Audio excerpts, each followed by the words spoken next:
साथीहरु नमस्कार, स्वागत छ यहाँलाई 99% लोकसेवा युट्युब च्यानलमा। यस च्यानलमा हामी हरेक हप्ता बुधबार प्रकाशित गोरखापत्र ज्ञानसागरका वस्तुगत प्रश्न उत्तरको भिडियो प्रकाशित गर्न थालेको 1 वर्ष 2 महिना पूरा भएको छ। अर्थात 2078 श्रावण 20 गतेदेखि हालसम्म 2079 असोज 26 गतेसम्म लगातार प्रत्येक बुधबारका ज्ञानसागरको भिडियो हाम्रो च्यानलको प्लेलिस्ट गोरखापत्र ज्ञानसागरमा गएर हेर्न सक्नुहुनेछ। वस्तुगत प्रश्न उत्तरको यो लामो सिलसिलापछि आजदेखि हामी विषयगत प्रश्न उत्तरको संगालो समेत जोड्ने प्रयास गरेका छौं। सुरु गरौं 2079 असोज 26 गते प्रकाशित गोरखापत्रमा विषयगत प्रश्न उत्तरको संगालो। आजको प्रसंगमा हामी 5 वटा प्रश्नहरू लिएर जुटेका छौं। पहिलो हुनेछ चाडपर्व नजिकिएसँगै उपभोक्ताको हक हनन भएका समाचार सुन्न र पढ्न पाइन्छ।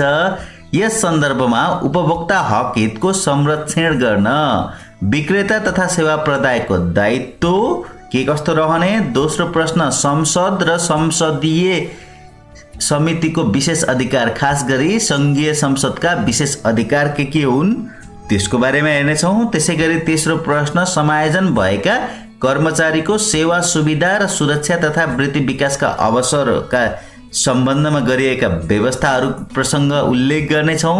त्यस्तै चौथो प्रश्न रहनेछ नेपालमा खाद्य तथा पोषण सुरक्षा सम्बन्धमा 15औं योजनाले पहिचान गरेका अवसर र चुनौती। र 5औं प्रश्न हुनेछ संसदको सचिवालय जुन छ त्यसको सञ्चालन तथा व्यवस्थापन सँगसँगै त्यसको संरचना बारे जानकारी गराउँदै त्यसको काम कर्तव्य र अधिकारको बारेमा हेर्नेछौं। यी 5 वटा प्रश्नहरू तपाईको सिलेबससँग मिल्छ भने अन्तिमसम्म हेर्नुभयो भने पक्कै पनि फाइदा पुग्नेछ। सुरु गरौं पहिलो प्रश्न। चाडपर्व नजिकिएसँगैको उपभोक्ताको हक हनन भएका समाचार पढ्न र सुन्न पाइन्छ। यस सन्दर्भमा उपभोक्ताको हक हितको संरक्षण गर्न विक्रेता तथा सेवा प्रदायकको दायित्व के कस्तो रहन्छ उल्लेख गर्नुहोस्। प्रश्न जहिले पनि बुझ्नुपर्ने हुन्छ। पहिलो स्टेटमेन्ट के छ भन्दाखेरि हक हनन भएका समाचार सुन्न र पढ्न पाइन्छ। चाडबाड नजिकिँदा कालोबजारीहरू बढ्छ भन्न खोजेको। यस सन्दर्भमा उपभोक्ता हक हितको संरक्षण गर्न, उपभोक्ता भनेको त जसले सामान प्रयोग गर्छ, हामी बजारमा जान्छौं भने हामी उपभोक्ता भयौं सामान किन्नलाई, त्यो हाम्रो हक हितको संरक्षण गर्न विक्रेता भनेको जसले सामान बेचिरहेको छ र सेवा प्रदायक जसले सेवा दिइरहेको छ। सेवा प्रदायक भनेको सेवा दिने, सपोज हामी मुभी हलमा हेर्न गयौं भने त्यो मुभी हल सञ्चालक सेवा प्रदायक भयो, या अन्य कुनै सेवा लिन गयौं भने त्यो सेवा प्रदायक त भइहाल्यो। यी दुईटा पक्षको दायित्व के कस्तो रहन्छ उल्लेख गर्नुहोस्। प्रश्नले मागेको यति हो। अब उत्तर हेरौं। वस्तु तथा सेवाको उपभोगकर्ता नै उपभोक्ता हुन्। स्वतः चाडपर्वमा आम जनताको उपभोग स्तर बढी हुने गर्छ। चाडपर्वमा स्वतः हो, यसबाट वस्तु तथा सेवाको मागमा वृद्धि पनि हुन जान्छ। ओके, माग अनुरूप आपूर्ति हुन नसक्दा विक्रेता तथा सेवा प्रदायकबाट वस्तु तथा सेवाको मूल्य, गुणस्तर एवं परिमाणमा चलखेल भई आम उपभोक्ता ठगिने सम्भावना प्रबल रहन्छ। किन भन्दा त्यसबेला माग बढिरहेको हुन्छ चाडबाडको अवस्थामा। यस खालको सम्भावनालाई न्यून गर्न उपभोक्ता संरक्षण कानूनले आपूर्ति श्रृङ्खलाका विभिन्न तहमा संलग्न पात्रको दायित्वबारे उल्लेख गरेको छ। यस सन्दर्भमा विक्रेता तथा सेवा प्रदायकको दायित्वलाई संक्षेपमा निम्नानुसार उल्लेख गर्न सकिन्छ भनेर यहाँनिर हेरौं। पहिलो बुँदा छ बिना भेदभाव वस्तु तथा सेवा उपलब्ध गराउने। भेदभाव गर्नु भएन। पहिले आउने ग्राहकलाई पहिलो वस्तु तथा सेवा प्रदान गर्नु पर्यो। पहिला आउनेलाई पहिले नै दिनु पर्यो। किन भन्दा धेरै लामो लाइन भयो, पछि आउने व्यक्ति भयो भने सामान नपुग्न सक्छ भन्ने कुरा। त्यस्तै तेस्रो, वस्तु तथा सेवाका बारेमा उपभोक्तालाई यथेष्ट सूचना र जानकारी उपलब्ध गराउनु पर्ने हुन्छ। त्यस्तै उपभोक्तालाई वस्तु तथा सेवा बिक्री गरे पश्चात अनिवार्य रूपमा बिल वा रसिद दिने, बिल पनि दिने वा रसिद पनि दिने।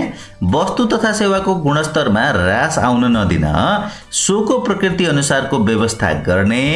ओके, लामो समयसम्म वस्तु राख्ने बेला त्यसको गुणस्तरमा ह्रास आउन सक्ने हुन्छ।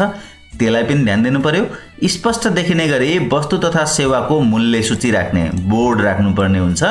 त्यसैगरी नियामक निकायबाट माग गरेको बेला वस्तुको मौजदात विवरण र वस्तु तथा सेवा सम्बन्धी कागजात उपलब्ध गराउनु पर्यो। कहिलेकाहीँ सरकारले वा विभिन्न निकायहरूले माग्छन् बजारमा के कति वस्तु उपलब्ध छ भन्ने बेला स्पष्ट डाटा दिनु पर्यो। त्यस्तै वस्तुको ग्यारेन्टी र वारेन्टीको व्यवस्था रहेमा सोको पालना गर्नु पर्यो। उपभोक्ताको हक हितप्रति सदैव सचेत रहने र सम्मान गर्ने गर्नुपर्छ। त्यस्तै उपभोक्ता संरक्षण कानुन अनुसारको आफ्नो दायित्वको जानकारी लिने साथसाथै उपभोक्ता संरक्षण कानुनले निषेध गरेका कार्यहरू नगर्ने काम गर्नुपर्ने हुन्छ विक्रेता तथा सेवा प्रदायकले। अब दोस्रो प्रश्न हेरौं। संसदीय अधिकार भन्नाले के बुझ्नुहुन्छ? नेपालको संविधान र अन्य कानुनमा संघीय संसदको विशेषाधिकारका बारेमा के कस्तो व्यवस्था रहेको छ जानकारी गराउनुहोस्। यसमा सदनको पनि र संसदको पनि विशेषाधिकारको कुरा उल्लेख गर्नुपर्ने हुन्छ। संसदको कुनै सदनले सामूहिक रूपमा वा संसद सदस्यले व्यक्तिगत रूपमा उपभोग गर्न पाउने गरी व्यवस्था गरिएको अधिकार वा उन्मुक्तिलाई संसदीय विशेषाधिकार भनिन्छ। सो त भइहाल्यो। संसदका दैनन्दिन कार्यहरू अन्तर्गत छलफल, बहस, कानुन निर्माण एवं संसदीय नियन्त्रण र सन्तुलन पर्दछन्। जनताका प्रतिनिधिका रूपमा रहेका संसद सदस्यको सहयोगमा सदनले यी कार्य सम्पादन गर्दछन्।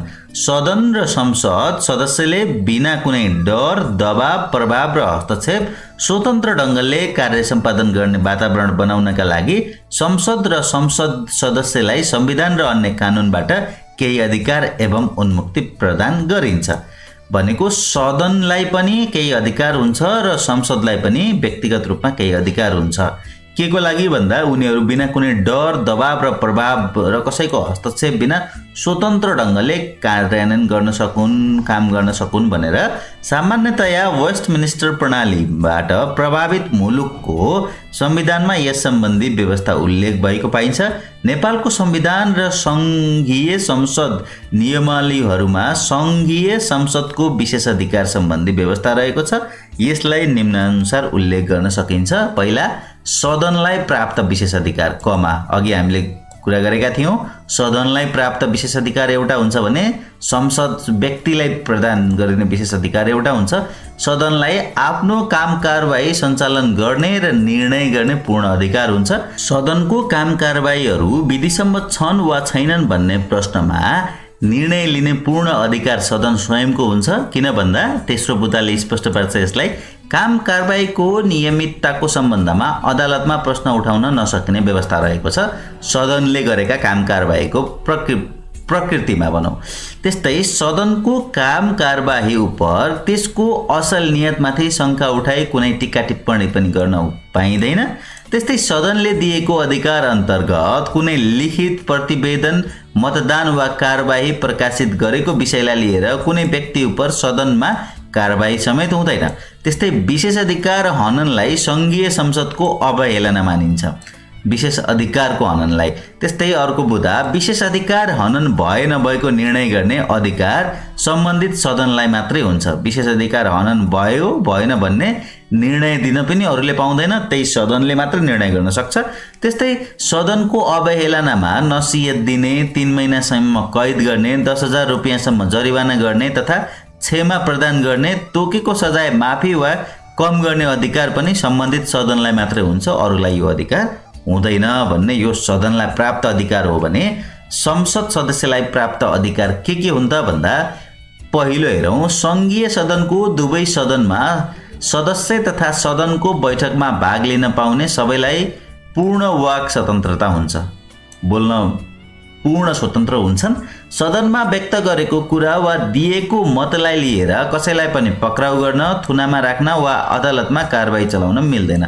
सदनमा बोलेको भाषणका आधारमा सदस्यले सदनमा बोलेको कुराको सम्बन्धमा जानी गलत वा भ्रामक अर्थ लगाई कुनै प्रकारको प्रकाशन वा प्रसारण गर्न समेत पाइँदैन। त्यस्तै गरी अर्को हेरौं। संघीय संसदको कुनै पनि सदस्यलाई अधिवेशन बोलाएको सूचना जारी भए पश्चात फौजदारी अभियोगमा पक्राउ गर्न पर्ने अवस्थामा बाहेक अधिवेशनको अवधिभर पक्राउ गर्न पाइँदैन। भनेको अधिवेशनको सूचना जारी भइसकेपछि अब अधिवेशन नसकिँदासम्म अधिवेशन अवधिभर सङ्घीय संसदलाई पक्राउ गर्न पाइँदैन। तर फौजदारी अभियोग लागेको रहेछ भने मात्रै त्यहाँ चाहिँ पक्राउ गर्न सकिने अवस्था रहेको छ। त्यसैगरी प्रतिनिधि सभा नियमावली र राष्ट्रिय सभा नियमावलीले सदनमा विशेष अधिकार सम्बन्धी प्रश्नको छानबिन गरी विशेष अधिकार हनन भए नभएको ठहर सहित प्रतिवेदन तयार गरी सभामा पेश गर्ने विशेष अधिकार समिति गठन हुने व्यवस्था गरेका छन्। यसरी संविधानले संसदको विशेष अधिकारको सारभूत पक्ष र सभाका नियमावलीले सो सम्बन्धी आफ्नो सदनको कार्य प्रक्रियागत पक्षलाई उल्लेख गरेको देखिन्छ। अब हामी प्रश्न नम्बर 3 हेर्छौं। समायोजन भएका कर्मचारीहरूको सेवा सुविधाको सुरक्षा तथा वृत्ति विकासको अवसरका सम्बन्धमा गरिएका व्यवस्थाहरू उल्लेख गर्नुहोस् भनेर समायोजन भएर गएका कर्मचारीहरूको सेवा सुविधा र सुरक्षा साथसाथै वृत्ति विकासका लागि के अवसरहरू बाँकी राखिएको छ भन्ने कुरामा मुलुक सङ्घीय व्यवस्थामा प्रवेश गरेसँगै साबिकमा राष्ट्र सेवामा खटिएका कर्मचारीलाई नयाँ संरचना अनुसार सङ्घीय इकाइहरूमा मिलन गर्ने कार्य नै कर्मचारी समायोजन हो। सो त भइहाल्यो। एकात्मक व्यवस्था रहँदा विभिन्न सेवा समूहमा रहेका राष्ट्र सेवा कर्मचारीलाई कर्मचारी समायोजन ऐन 2075 बमोजिम सङ्घ प्रदेश र स्थानीय तहका सेवाका पदमा समायोजन गरिएको छ। कर्मचारी समायोजन ऐन 2075 बमोजिम यसरी समायोजन भई प्रदेश र स्थानीय तह मातहत आएका कर्मचारीको सेवा सुविधाको सुरक्षा तथा वृत्ति विकासको अवसरको वितरण सम्बन्धमा निम्न अनुसार व्यवस्था गरिएको छ। जस्तै के अवसरहरू रहेका छन् भन्दा तलब वा अन्य सुविधा प्रदेश तथा स्थानीय तहले उपलब्ध गराउनु पर्ने भयो। त्यस्तै सेवाबाट अलग हुँदा पाउने उपदान, निवृत्ति भ्रण, उपचार खर्च, सञ्चित बिदाको रकम नेपाल सरकारले बेहोर्ने। सेवाबाट निवृत्ति भ्रण हुने बेला चाहिँ उसको सम्पूर्ण कागजातहरूदेखि लिएर ती सबै चिज नेपाल सरकारले हेर्ने भयो। त्यसैगरी सेवाबाट अलग हुँदा प्राप्त हुने सुविधा सङ्घीय निजामती सेवाको समान श्रेणी वा तहको कर्मचारीले पाउने सुविधा भन्दा घटी नहुने गरी उपलब्ध गराउने भनेको सङ्घीय कर्मचारीले पाउने सेवा सुविधा भन्दा घटी हुने गरी चाहिँ गराउनु हुँदैन भन्ने कुरा। त्यसैगरी अर्को सम्बन्धित तहको कर्मचारीको सेवा शर्त र सुविधा सम्बन्धी कानुन नबन्नेसम्मका लागि समायोजन पूर्वको सेवा शर्त र सुविधा सम्बन्धी व्यवस्था लागू हुने स्वतः भइहाल्यो। त्यस्तै अर्को बुँदा हेरौँ। समायोजन हुँदाका बखत लागू रहेको तलब, निवृत्ति भरण, उपदान, उपचार खर्च र अन्य सुविधा सम्बन्धी सेवाका शर्तहरूमा प्रतिकूल असर नपुर्याउने गर्ने मात्रै सम्बन्धित तहले कानुन बनाउने भनेको समायोजन हुँदा जुन कानुन अन्तर्गत रहेर निवृत्ति भरण, उपदान, उपचार खर्च र अन्य सुविधा लिइरहेका थिए त्यही अनुसारको कानुन तल्लो तहले पनि बनाउनै पर्ने भनेको छ। स्वतः रहन्छ यो पनि। त्यसैगरी अर्को बुँदा हेरौँ। सरकारी सेवाबाट समायोजनमा परेका कर्मचारीका लागि सङ्घीय निजामती सेवा सम्बन्धी कानुनमा व्यवस्था भए बमोजिम सङ्घीय निजामती सेवाका पदमा अन्तरसेवा प्रतिस्पर्धाको माध्यमबाट बढुवाका लागि अवसर प्रदान गर्ने अन्तरसेवा प्रदेशको कुरा पनि राखिएको छ। त्यसैगरी प्रदेश वा स्थानीय तहमा समायोजन भएका कर्मचारी सम्बन्धित प्रदेश वा प्रदेशमा रहेका स्थानीय तहका सेवा समूह र उपसमूहका एक तह माथिका पदमा बढुवाका लागि सम्भाव्य उम्मेदवार हुन सक्ने। यस्तो उम्मेदवार हुँदा समायोजन पूर्वको सेवा अवधि समेत गणना गरेर 6औँला 7औँ, 7औँला 8औँमा बढुवा हुने व्यवस्था। त्यसैगरी समायोजन भएका कर्मचारी सङ्घीय निजामती सेवा ऐन बमोजिम बढुवाका लागि समायोजन हुनु पूर्व बहाल रहेको सेवा समूह वा उपसमूहको एक श्रेणी वा तह माथिको पदको उम्मेदवार समेत हुन सक्ने।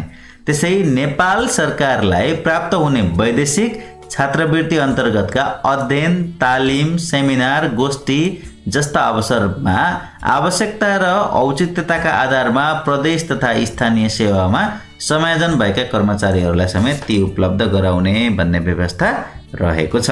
अब हामी प्रश्न नम्बर 4 हेर्छौँ। नेपालमा खाद्य तथा पोषण सुरक्षा सम्बन्धमा चालु 15औं योजनाले पहिचान गरेका अवसर र चुनौतीहरू उल्लेख गर्नुहोस् भनेर। यसको उत्तर हेरौँ। खाद्य तथा पोषण मानिसको आधारभूत आवश्यकता हो। मानिसको स्वास्थ्य र सक्रिय जीवनका लागि खाद्य तथा पोषणको जरुरत पर्छ। सबै मानिसका लागि सधैँभरि पर्याप्त, सुरक्षित र पोषणयुक्त खाद्य वस्तुमाथिको भौतिक, सामाजिक एवं आर्थिक पहुँच पुगेको अवस्थालाई खाद्य सुरक्षा मानिन्छ। भनेको सबै मानिसका लागि सधैँभरि पर्याप्त, सुरक्षित र पोषणयुक्त खाद्य वस्तुमाथिको भौतिक, सामाजिक र आर्थिक पहुँच पुगेको अवस्था चाहिँ खाद्य सुरक्षा हो। खाद्य तथा पोषण सुरक्षा मानव अधिकार एवं नागरिक प्रतिको राज्यको दायित्वका रूपमा स्थापित भइसकेको छ। 15औं योजनाले खाद्य सम्प्रभुता, दिगो खाद्य तथा पोषण सुरक्षा सहितको समाजको परिकल्पना गरेको छ। यस सम्बन्धमा योजनाले पहिचान गरेका अवसर तथा चुनौती यस प्रकार रहेका छन्। चुनौती हेरौँ। खाद्य उपलब्धता, खाद्यमा पहुँच, खाद्य उपभोग र स्थिरतामा समयानुकूल सुधार गर्न। त्यसैगरी दैनिक निर्धारित क्यालोरीको न्यूनतम मात्रा उपयोग गर्नबाट वञ्चित करिब 8.1% जनसङ्ख्याको अवस्थामा सुधार ल्याउनु। त्यसैगरी तेस्रो हेरौँ। खाद्य सुरक्षाका दृष्टिले जोखिममा रहेका समूह र क्षेत्रको पहिचान गरी खाद्य वस्तुमाथिको पहुँच बढाउँदै आत्मनिर्भर बढाउनु वा बनाउनु। त्यसैगरी अर्को बुँदा स्वस्थकर र पोषणयुक्त खानाका लागि व्यवहार परिवर्तन गर्नु। त्यसैगरी अनियन्त्रित रूपमा बढ्दो जीवन नाशक, खास गरी कीटनाशक भन्न खोजेको विषादी तथा एन्टिबायोटिक को प्रयोग घटाई खाद्य गुणस्तरमा सुधार ल्याउनु। यो पनि एउटा चुनौती हो। त्यसैगरी अर्को हेरौँ। जलवायु परिवर्तनका कारण खाद्य सुरक्षामा हुने जोखिमको न्यूनीकरण गर्नु। त्यस्तैगरी अर्को आपतकालीन अवस्थामा खाद्य आवश्यकतालाई पूरा गर्न खाद्य वस्तुको जगेडा भण्डारलाई कायम राख्न, साथै प्रदेशमा आधुनिक भण्डारण संरचना तयार गर्ने। यो खास गरी कोल्ड स्टोरहरूको कुरा हो।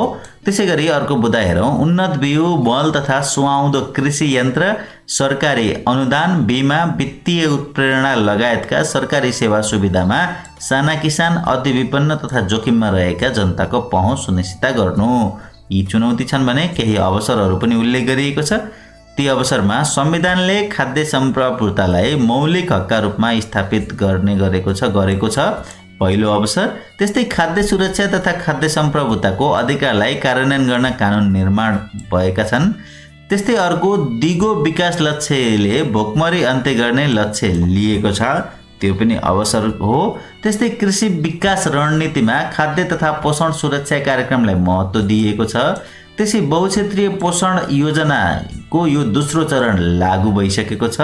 त्यस्तै गरी अर्को सङ्घ, प्रदेश र स्थानीय तहले आफ्नो परिवेश र विशिष्टतामा आधारित योजना तथा कार्यक्रम तर्जुमा गर्न गरिरहेका छन्। त्यस्तै गरी अर्को खाद्य सुरक्षा, खाद्य अधिकार र खाद्य सम्प्रभुता सम्बन्धी अधिकारको संरक्षण र परिपूर्ति गर्न तिनै तहमा स्थायी संयन्त्रको व्यवस्था हुँदैछ। त्यसै अर्को कृषि प्रसार, कृषि उत्पादन, आधारभूत स्वास्थ्य तथा सरसफाई, स्थानीय तहको अधिकार सूचीमा रहने संवैधानिक प्रावधानले साना किसान र जोखिममा रहेका समुदाय लक्षित कार्यक्रम सञ्चालन गर्ने अवसर प्राप्त भएको छ र आम जनतामा खानपान तथा पोषण सम्बन्धी चेतनामा आएको सकारात्मक परिवर्तन, क्रय शक्तिको वृद्धि, बजार तथा कृषि पूर्वाधारमा देखिएको क्रमिक सुधार, यातायात र सञ्चारको विकासले खाद्य वस्तुको पहुँचमा वृद्धि हुने अवसर स्वतः प्राप्त भएको छ। अब हामी पाँचौं तथा अन्तिम प्रश्न हेर्छौँ आजको लागि। सचिवालय सञ्चालन तथा व्यवस्थापन समितिको संरचनाबारे जानकारी गराउँदै यसका काम, कर्तव्य र अधिकार। पहिला सचिवालय सञ्चालन तथा व्यवस्थापन समितिको संरचना कस्तो रहन्छ भन्ने, त्यसपछि त्यसको काम, कर्तव्य र अधिकार। अब यहाँनिर हेरौँ। नेपालको सङ्घीय संसद 2 सदनात्मक छ। हामीलाई थाहा छ, माथिल्लो सदन राष्ट्रिय सभा र तल्लो सदन प्रतिनिधि सभा। अब यहाँ हेरौँ। विधायकी प्रक्रियामा यी दुवै सदनको भूमिका रहन्छ। हामीलाई थाहा छ यो पनि। सङ्घीय संसदको काम कारबाही सञ्चालन तथा व्यवस्थापन गर्न संविधानको धारा 107 मा एक सचिवालय रहने उल्लेख गरेको छ। धारा 107 मा एउटा सचिवालयको व्यवस्था रहेको छ। सङ्घीय संसद र सचिवालयको काम कारबाहीलाई व्यवस्थित गर्न आवश्यक पर्ने नीति कार्यक्रम तथा बजेट निर्धारण गर्न, आवश्यक रेखदेख गर्न, नियन्त्रण एवं सुपरभिजन गर्नका लागि सचिवालय सञ्चालन तथा व्यवस्थापन समितिको व्यवस्था गरेको छ। अब सचिवालय सञ्चालन तथा व्यवस्थापन समितिको कुरा आयो। प्रतिनिधि सभा नियमावली 2075 अनुसार यस समितिको संरचना देहाय बमोजिम रहनेछ।